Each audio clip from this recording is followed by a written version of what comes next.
ಪ್ರೀತಿಯ ಕೇಳುಗರೆ, ನೀವು ಕೇಳುತ್ತಾ ಇದ್ದೀರಾ ಮಾಹಿತಿ ಖಜಾನೆಯಿಂದ ಪ್ರಸಾರವಾಗುತ್ತಿರುವ ಕಾರ್ಯಕ್ರಮಗಳನ್ನು. ಕೇಳಿ ಅಂತರಾಳ. ಮಧುರವಾದ ನೆನಪುಗಳು ಈ ಕಾರ್ಯಕ್ರಮ ಸರಣಿಯಲ್ಲಿ. ನೀವು ಕೇಳಿ, ನಿಮ್ಮ ಪ್ರೀತಿ ಪಾತ್ರರೊಂದಿಗೆ ಹಂಚಿಕೊಳ್ಳಿ. ಕೇಳಿ ಅಂತರಾಳ. ಅಂತರಾಳ. ಅಂತರಾಳ. ಇನ್ನು ಹೆಚ್ಚು ಉಪಯುಕ್ತ ಮಾಹಿತಿಯನ್ನು ನಮ್ಮ ಯೂಟ್ಯೂಬ್ ವಾಹಿನಿಯಿಂದ ಏನಾದರೂ ನಿರೀಕ್ಷಿಸುತ್ತಿದ್ದೀರಾ? ನಿರೀಕ್ಷಿಸಿದಲ್ಲಿ ಬೆಲ್ ಐಕಾನ್ ಅನ್ನು ಕ್ಲಿಕ್ ಮಾಡುವುದರ ಮೂಲಕ ಸಬ್ಸ್ಕ್ರೈಬ್ ಆಗಿ. ನಮಸ್ತೆ, ಮಾಹಿತಿ ಖಜಾನೆ ಯೂಟ್ಯೂಬ್ ಚಾನಲ್. ನಾನು ನಿಮ್ಮ ಗೆಳೆಯ ಗುರುಸ್ವಾಮಿ. ಸ್ನೇಹಿತರೆ, ಪ್ರತಿ ವಾರ ನಾವು ಅಂತರಾಳ ಸಂಚಿಕೆಯಲ್ಲಿ ಒಂದೊಂದು ವಿಷಯದ ಬಗ್ಗೆ ಸಂಕ್ಷಿಪ್ತವಾಗಿ ಮಾತನಾಡ್ತಾ ಬರ್ತಾ ಇದ್ದೇವೆ. ಈ ಒಂದು ಅಂಗವಾಗಿ ಇವತ್ತು ಕೂಡ ನಾನು ತಮ್ಮ ಮುಂದೆ ಒಂದು ಹೊಸ ವಿಷಯವನ್ನ ತಂದಿದ್ದೇನೆ. ಹಾಗಾದ್ರೆ ಹೆಚ್ಚು ತಡ ಮಾಡದೆ ಈ ದಿನದ ಕಾರ್ಯಕ್ರಮವನ್ನ ಪ್ರಾರಂಭ ಮಾಡೋಣ. ತಮ್ಮೆಲ್ಲರಿಗೂ ಈ ಕಾರ್ಯಕ್ರಮಕ್ಕೆ ಸ್ವಾಗತವನ್ನ ಕೋರ್ತಾ, ಈ ದಿನದ ವಿಷಯ ನಗು. ಈ ನಗು ಅನ್ನೋದು ಮನುಷ್ಯನ ಜೀವನದಲ್ಲಿ ಬಹಳ ಮುಖ್ಯ. ಯಾಕೆ ಅಂತಂದ್ರೆ ಆರೋಗ್ಯಕ್ಕೆ ಒಂದು ಸಂಜೀವಿನಿ ಇದ್ದಾಗೆ ಈ ನಗೆ ಅನ್ನೋದನ್ನ ನಾವು ತಲತಲಾಂತರದಿಂದ ಕೇಳ್ಕೊಂಡು ಬಂದಿದೀವಿ. ಯಾಕೆ ಆರೋಗ್ಯಕ್ಕೆ ಇದು ಸಂಜೀವಿನಿ ಇದ್ದಾಗೆ ಅಂತಂದ್ರೆ, ನಾವು ನಗನಗ್ತಾ ಇದ್ದಷ್ಟು ನಮ್ಗೆ ಯಾವುದೇ ಕಾಯಿಲೆ, ಯಾವುದೇ ಒಂದು ಏನ್ ಹೇಳ್ತೀವಿ ಉದ್ವೇಗ ಅಥವಾ ದೇಹದಲ್ಲಿನ ಏರುಪೇರುಗಳು ಯಾವುದೂ ಆಗಲ್ಲ. ನಾವು ಯಾವಾಗ ಒತ್ತಡಕ್ಕೆ ಒಳಗಾಗ್ತೀವಿ ಆಗ ನಮ್ಗೆ ನಾವೇ ಕಾಯಿಲೆಗಳನ್ನ ಆಹ್ವಾನ ಕೊಟ್ಟು ಕರೆಸ್ಕೊಂಡಾಗೆ ಆಗುತ್ತೆ. ಹಾಗಾಗಿ ಮನುಷ್ಯ ನಗೋದನ್ನ ನಾವು ಮರಿಬಾರ್ದು. ಕೆಲವರು ಹೆಂಗಿರ್ತಾರೆ ಅಂತಂದ್ರೆ, ಅವ್ರು ನಗೋದಿರ್ಲಿ, ಅವ್ರು ಮಾತಾಡೋದೇ ಕಡಿಮೆ. ಈ ವಿಚಾರದಲ್ಲಿ ನಾವು ಬಂದ್ರೆ ಯಾರಲ್ಲಿ ಇದನ್ನ ಹೆಚ್ಚು ನೋಡಬಹುದು? ಈ IT-BT ಕ್ಷೇತ್ರದಲ್ಲಿ ಕೆಲಸ ಮಾಡುವಂತವ್ರು, ಮತ್ತೆ ದೊಡ್ಡ ದೊಡ್ಡ MNC ಕಂಪನಿಗಳಲ್ಲಿ ಕೆಲಸ ಮಾಡೋರು, ಇವ್ರಿಗೆ ನಗಕ್ಕೂ ಪುರ್ಸತ್ತಿಲ್ಲ, ಮಾತಾಡೋದಕ್ಕೂ ಸಮಯ ಇಲ್ಲ. ಹಾಗಾಗಿ ಯಾವಾಗ್ಲೂ ಅವರು ಸೌಮ್ಯವಾಗಿರ್ತಾರೆ, ಬಹಳ ಸೈಲೆಂಟ್ ಆಗಿರ್ತಾರೆ. ಅವ್ರ ಧ್ವನಿ ಹೇಗಿದೆ ಅಂತ ಕೇಳಿಸ್ಕೋಬೇಕಾದ್ರೇನೆ ಕಷ್ಟ, ಆ ರೀತಿ ಇರ್ತಾರೆ. ಆದ್ರೆ ಅದು ಬರ್ತಾ ಬರ್ತಾ ಏನಾಗುತ್ತೆ, ಒಂದು ಒಂಟಿತನ ಕಾಡೋದಕ್ಕೆ ಶುರು ಆಗ್ಬಿಡುತ್ತೆ. ಏನು, ನನ್ ಜೊತೆ ಯಾರು ಇಲ್ಲ, ಯಾಕೆ ನಾನು ಹೀಗಿದ್ದೀನಿ, ನನ್ ಜೀವನ ಬರೀ ಇಷ್ಟೇನಾ, ಕೆಲಸ.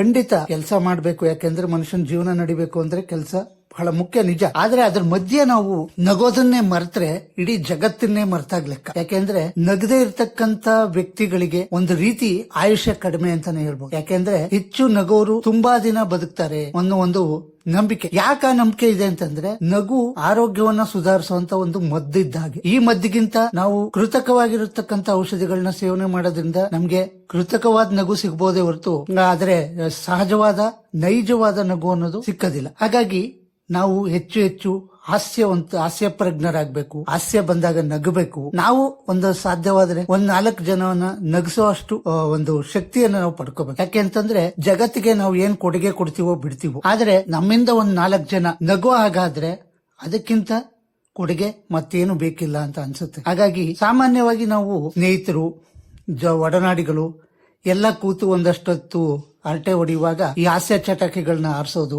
ಹಾಸ್ಯದಿಂದ ಒಬ್ಬರನ್ನೊಬ್ರು ಹಾಸ್ಯದಿಂದ ಕಾಲೆಳೆಯೋದು, ಇದೆಲ್ಲ ಒಂಥರ ಚೆನ್ನಾಗಿರುತ್ತೆ. ಯಾಕೆಂತಂದ್ರೆ ಯಾವಾಗ್ಲೂ ನಾವು ಒತ್ತಡದ ಜೀವನದಲ್ಲಿ ಬದುಕೋದ್ರಿಂದ ಇವೆಲ್ಲ ಬೇಕಾಗುತ್ತೆ. ಸ್ನೇಹಿತರ ಜೊತೆ ಬೆರಿಬೇಕು, ನೆರೆಹೊರೆಯವ್ರ ಜೊತೆ ಬೆರಿಬೇಕು, ಸಂಬಂಧಿಕರು ನೆಂಟರು ಇಷ್ಟರ ಹತ್ರ ಬೆರಿಬೇಕು. ಅವ್ರ ಜೊತೆ ಮುಕ್ತವಾಗಿ ಮಾತಾಡಿ ಅವರ ಸಂತೋಷವನ್ನ, ಅವರ ಖುಷಿಯನ್ನ ಹಂಚ್ಕೊಂಡು ನಗುವಂತ ಸಂದರ್ಭ ಬಂದಾಗ ಯಾರೇನ್ ಅನ್ಕೋತಾರೆ ಅವೆಲ್ಲ ಯೋಚನೆ ಮಾಡದೇನೆ ನಕ್ಕು ಬಿಡ್ಬೇಕು. ಯಾಕೆಂತಂದ್ರೆ ನಗೋ ಸಂದರ್ಭದಲ್ಲಿ ನಗುನ ತಡೆದ್ರೆ ನೀವಿನ್ ಯಾವಾಗ್ಲೂ ನಗೋದಕ್ ಸಾಧ್ಯವಿಲ್ಲ. ಹಾಗಾಗಿ ಈ ಇನ್ನೊಂದು ಮಾಧ್ಯಮ ನಮ್ಗೆ ಸಿಗೋದು ಅಂದ್ರೆ ಸಿನಿಮಾ ಮಾಧ್ಯಮ. ಯಾಕೆಂತಂದ್ರೆ ಒಂದು ಚಲನಚಿತ್ರ ಯಶಸ್ವಿ ಆಗ್ಬೇಕು ಅಂತಂದ್ರೆ ಅಲ್ಲಿ ಹಾಸ್ಯ ಇಲ್ಲ ಅಂತಂದ್ರೆ ಒಂಥರ ಏನೋ ನೀರಸವಾಗಿರುತ್ತೆ ಸಿನಿಮಾ. ಹಾಗಾಗಿ ಹಾಸ್ಯ ಪಾತ್ರಗಳನ್ನ ಅಗತ್ಯಕ್ಕೆ ತಕ್ಕಾಗೆ ಸೃಷ್ಟಿ ಮಾಡಿ ಅದರ ಮೂಲಕ ನಾವು ಸಾಕಷ್ಟು ನಗುವನ್ನ ತಂದ್ಕೋಬಹುದು. ಆ ಒಂದು ನಿಟ್ಟಿನಲ್ಲಿ ಎಲ್ಲ ಉತ್ತಮವಾದ ಸಿನಿಮಾಗಳನ್ನ ನಾವು ನೋಡಿ ನಕ್ಕಿದ್ರು ಕೂಡ ಅದು ಒಂದು ಒಳ್ಳೆ ಕೆಲಸನೇ. ಹಾಗಾಗಿ ಮತ್ತೆ ಇನ್ನು ಹಾಸ್ಯ ಕಾರ್ಯಕ್ರಮಗಳು ಏರ್ಪಡಿಸ್ತಾರೆ ಬೇರೆ ಬೇರೆ ಕಡೆ. ಯಾಕೆ ಅಂತಂದ್ರೆ ಒಟ್ಟಿಗೆ ಜನ ಸೇರಿ ಕಲೆತು ಬೆರೆತು ನಗುವಂತ ಒಂದು ಸನ್ನಿವೇಶ ಸೃಷ್ಟಿಯಾಗೋದು ಅಲ್ಲೂ ಆಗುತ್ತೆ. ಹಾಗಾಗಿ ಹಾಸ್ಯ ಕಾರ್ಯಕ್ರಮಗಳಿಗೆ ಹೆಚ್ಚೆಚ್ಚು ಹೋಗೋದ್ರ ಮೂಲಕ ನಾವು ಹೆಚ್ಚು ನಗ್ತಾ ನಮ್ಮ ಆರೋಗ್ಯವನ್ನ ಸುಧಾರಿಸ್ಕೊಳ್ಳೋದು ಬಹಳ ಮುಖ್ಯ. ಮನೆ, ಸಂಸಾರ, ಮತ್ತೆ ಕಚೇರಿ, ಕೆಲಸ ಇವೆಲ್ಲ ನಿರಂತರವಾಗಿ ಇದ್ದದ್ದೇ. ಆ ಮಧ್ಯನೂ ಕೂಡ ನಾವು ಉತ್ತಮ ಆರೋಗ್ಯಕ್ಕಾಗಿ ನಗೋದನ್ನ ನಾವು ರೂಢಿಸ್ಕೊಂಡು ಆರೋಗ್ಯನ ಉತ್ತಮವಾಗಿ ಇಟ್ಕೊಂಡ್ರೆ ನಮ್ಗೆ ಅದಕ್ಕಿಂತ ಬೇರೆ ಬೇಕಿಲ್ಲ. ನಾವು ಏನ್ ಮಾಡ್ತೀವಿ, ಕಾಯಿಲೆ ಬಂದಾಗ ಡಾಕ್ಟ್ರೇ ನಂಗೆ ಜ್ವರ ಬಂದಿದೆ, ಡಾಕ್ಟ್ರೇ ನಂಗೆ ಮೈ ಕೈ ಸೆಳೆತ, ಡಾಕ್ಟ್ರೇ ನಂಗೆ ಬೆನ್ನೋವು, ಈ ತರ 108 ಕಾರಣ ಹೇಳಿ ಒಂದು ಇಂಗ್ಲಿಷ್ ಔಷಧಗಳನ್ನ ಅಥವಾ ಆಯುರ್ವೇದಿಕ್ ಔಷಧಗಳನ್ನ ಯಾವುದೋ ಒಂದು ರೀತಿಲಿ ಔಷಧ ರೂಪಕ್ಕೆ ಹೆಚ್ಚು ಮಾರು ಹೋಗ್ತಾ ಇದೀವಿ. ಆದ್ರೆ ನಮ್ಮಲ್ಲೇ ಇರುವಂತ ಈ ನಗೆ ಅನ್ನೋ ಔಷಧವನ್ನ ನಾವು ಸರಿಯಾಗಿ ಬಳಸ್ಕೊಂಡು ಜೀವನದಲ್ಲಿ ನಾವು ಮುಂದೆ ಹೋದ್ರೆ ಆಗ ಈ ಕೃತಕ ಔಷಧಿಗಳ ಅವಶ್ಯಕತೆ ಇರೋದಿಲ್ಲ. ಹಾಗಾಗಿ ನಮ್ಮಲ್ಲಿರೋ ನಗುವನ್ನ ಹೊರತರಬೇಕು. ನಾವು ಕೂಡ 4 ಜನರನ್ನ ನಮ್ಮ ಹಾಸ್ಯ ಚಟಾಕಿ ಮೂಲಕ ನಗಿಸೋದ್ರಿಂದ ಅವರ ಆರೋಗ್ಯದಲ್ಲೂ ನಾವು ಕೂಡ ಒಂದು ರೀತಿಯ ಔಷಧಿ ತರ ಕೆಲಸ ಮಾಡಿದಾಗುತ್ತೆ. ಹಾಗೆ ಜಗತ್ತು ನಗೆಯಿಂದ ಕೂಡಿರ್ಬೇಕೆ ಹೊರತು ನೋವಿನಿಂದಲ್ಲ. ಪ್ರತಿಯೊಬ್ರು ನಗನಾಗ್ತಾ ಇದ್ರೆ ಅದಕ್ಕಿಂತ ಮತ್ತೊಂದು ಆರೋಗ್ಯ ಬೇಕಿಲ್ಲ. ಹಾಗಾಗಿ ತಾವೆಲ್ಲರೂ ಕೂಡ ನಗೋದನ್ನ ಒಂದು ಹವ್ಯಾಸ ಅಂತಾನೆ ತಿಳ್ಕೊಳ್ಳಿ. ನಗೋದನ್ನ ಯಾವಾಗ ನಾವು ಹಾಸ್ಯ ಪ್ರಜ್ಞಾವಂತರಾಗಿರ್ತೀವೋ ಖಂಡಿತ ಅದು ಸಮಾಜಕ್ಕೆ ನಾವು ಕೊಡುವಂತ ಕೊಡುಗೆ, ಮತ್ತೆ ನಮ್ಮ ದೇಹದ ಆರೋಗ್ಯ ದೃಷ್ಟಿಯಿಂದಲೂ ಕೂಡ ನಾವು ಸದೃಢವಾಗ್ತೀವಿ.